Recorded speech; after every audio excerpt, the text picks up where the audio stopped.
โลโล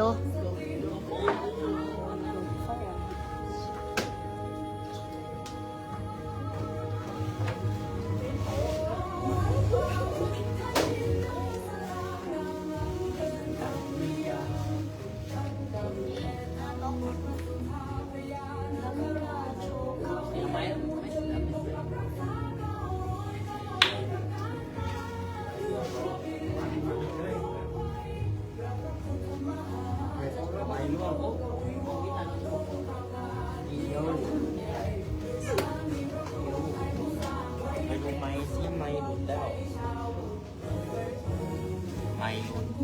ตรงนั้นลำโพงมันไม่สนใจ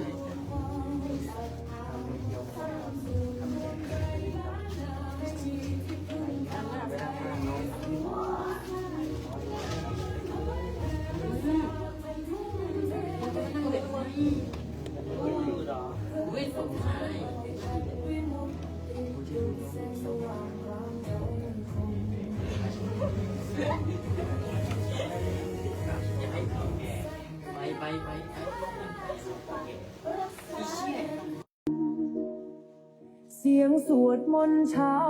ค่ำดังก้องกังวานทุกคน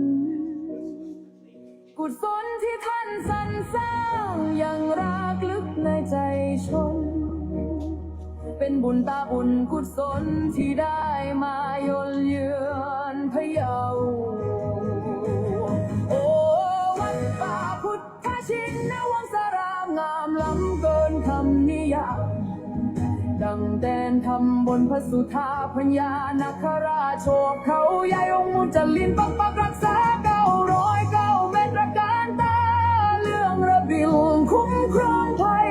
กราบพระพุทธมหาจักรพรรดิโลกวิวรณ์ตระหง่านยิ่งใหญ่ด้วยบารมีพระครูไทยผู้สร้างไว้เป็นศูนย์รวมใจชาวพุทธกราบแทบเท้าด้วยศรัทธาพระครูอภิรักษ์ชินนวงศ์เจตนารมณ์ท่านมั่นคงสืบสานธรรมตลอดไป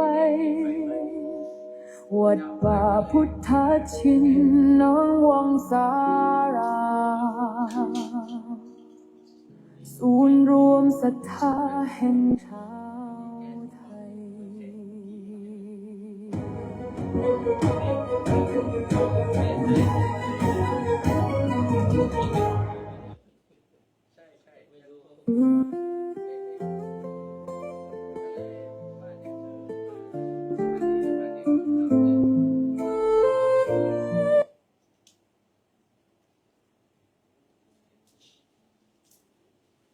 อยู่ถึงวันไหน